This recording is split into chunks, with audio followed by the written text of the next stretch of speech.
lá no laboratório, todo mundo chama tudo de FIV, né? Mas qual que é a diferença de uma FIV clássica, que a gente fala, para a tal da ICSI, que é essa injeçãozinha? Que se você botar no Google FIV, vai aparecer a ICSI. Então conta pra gente a diferença. É verdade. A FIV clássica é simplesmente você pegar o espermatozoide do marido ou do homem, não necessariamente do parceiro, ou do cônjuge, ou do doador, colocar ele em contato com o óvulo, dentro de uma gota. Você pega uma gota de meio de cultura, tem uma incubadora, igual a incubadora de ovo, assim, igual uma geladeira, só que ela fica a 37 graus. Você coloca o sêmen lá e deixa lá durante um certo tempo, e depois tem protocolos que são 18 horas depois, tem protocolos que são 4 horas depois, tem protocolos que são 2 horas depois, depende da dose, do quanto de espermatozoide você coloca ali para fertilizar o óvulo, você retira um embriãozinho de lá. E aí você cultiva esse embrião durante um tempo. Essa é a clássica. Vantagens da clássica. Ela, teoricamente, seleciona melhor o espermatozoide. É um processo mais natural. Darwin. Exatamente. Darwin. A desvantagem da clássica. Você precisa ter um espermograma... Concentração. Bom, você precisa ter concentração, motilidade, você precisa ter morfologia, ou seja, você precisa ter um espermograma adequado para... que é um espermograma normal. Então, a fertilização in vitro clássica ela não foi criada para beneficiar o fator masculino. E aí, diante disso, em 1992, Palermo e colaboradores criaram uma técnica chamada ICSI, que se chama injeção intracitoplasmática de espermatozoide. Essa frase, esse nome comprido, na verdade é o que a Marina falou. É pegar um óvulo, pegar um espermatozoide, colocar o espermatozoide dentro do óvulo e esperar.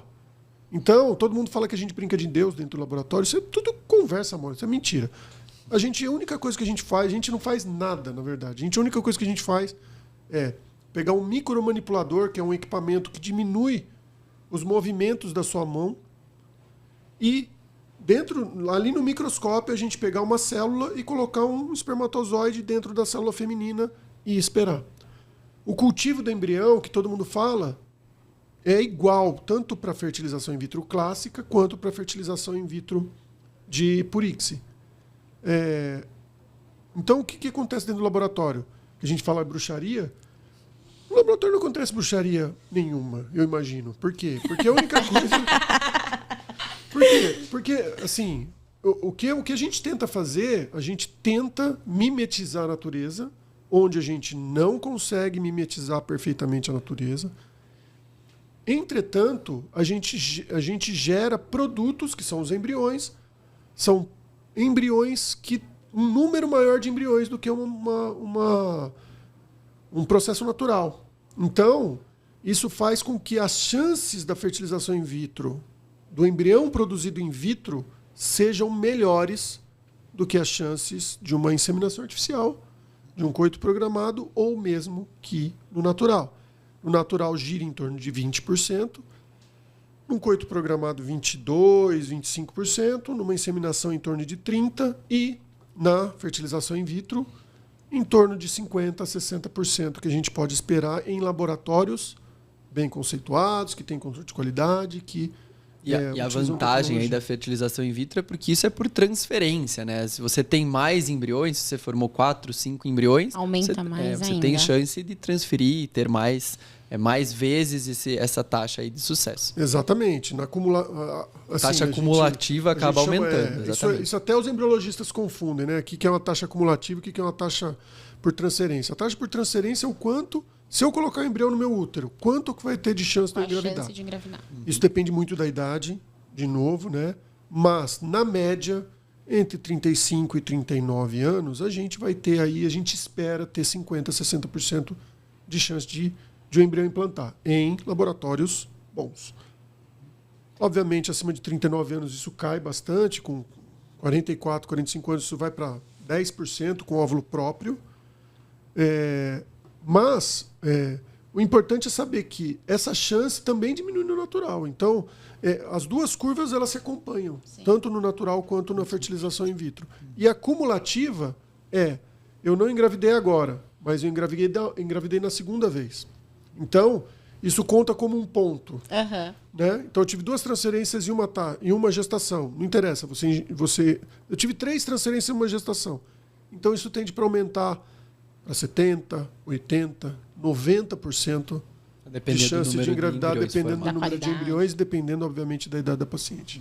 E uma coisa que a gente não falou, mas ficou claro aqui por essa conversa, é que a fertilização in vitro acaba tendo 2 fases, né?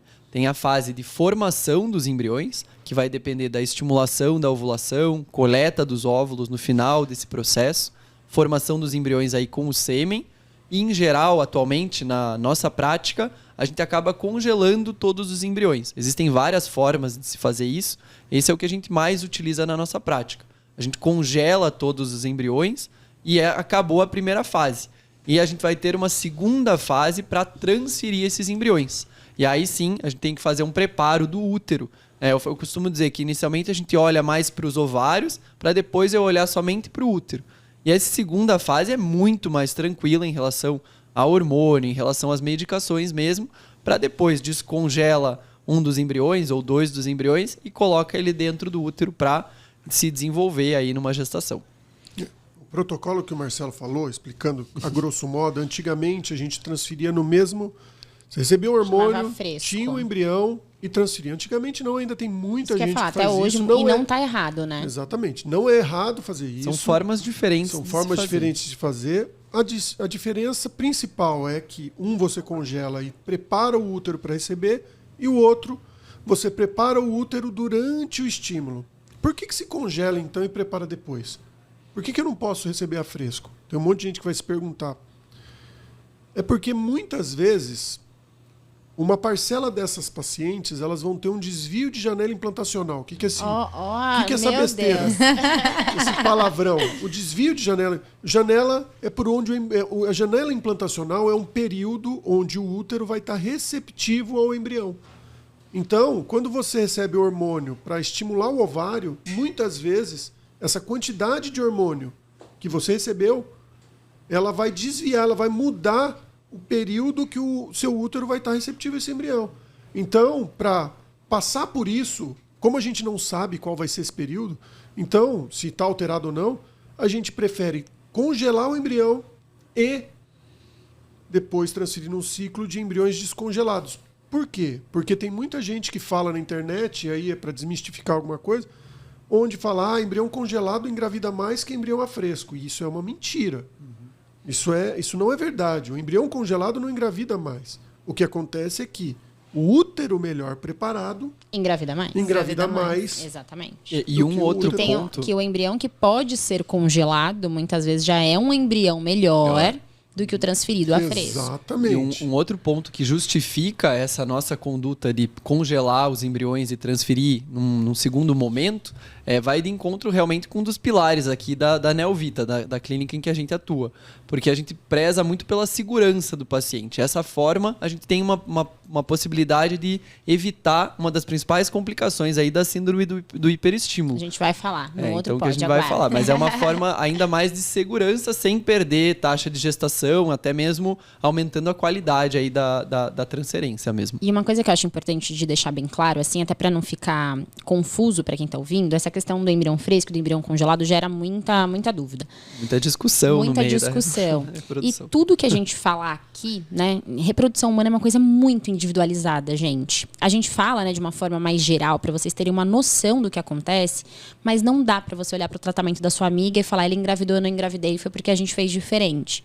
Então, tem casos que a transferência fresco tem o seu papel, que ela vai ser mais indicada do que congelar. Que no dia 3 tem o seu papel. Por Exato. Exemplo, em vez de transferir no dia 5. Não é toda transferência em dia 5 é melhor que a dia 3? Depende. A gente tem que individualizar o seu caso. Individualizar, né? A palavra. Exato. A gente vai ter um podcast só de personalização de tratamento. Eu acho que ia ser super legal. Porque muitas pacientes ficam com essa sensação de tipo, eu fui nessa clínica e eles fizeram errado. Eles transferiram no dia 3. Aquela transfere no dia 5. Não existe clínica que transfere no dia 5, clínica que transfere no dia 3. A gente transfere para você. O que é melhor para você, né? Então, será que é melhor para essa paciente preparar o útero depois? Será que é melhor para essa paciente transferir a fresco? Será que é melhor inseminação? Será que é melhor fertilização? Então, tudo isso é individualizado para o homem, para a mulher e para o casal. né? Eu acho super importante a gente deixar isso muito claro. É importante assim, tudo que é feito de um jeito só... Tá errado. Tá errado, porque as pessoas são diferentes. Exato. Então, quando você trata todo mundo igual, você tá errado. Você não pode tratar todo mundo igual. Como é que você trata todo mundo igual dentro da tua clínica? Não pode. Você tem que individualizar, personalizar o tratamento dela. Com certeza. Por isso que é importante uma investigação desse casal, você fazer todas as técnicas que são inerentes àquela individualização para depois você fazer o melhor tratamento para o casal. É por isso que às vezes as pacientes ficam bravas, né? Elas chegam e falam, não, mas eu quero ir direto para a fertilização, porque eu já sei que é fertilização.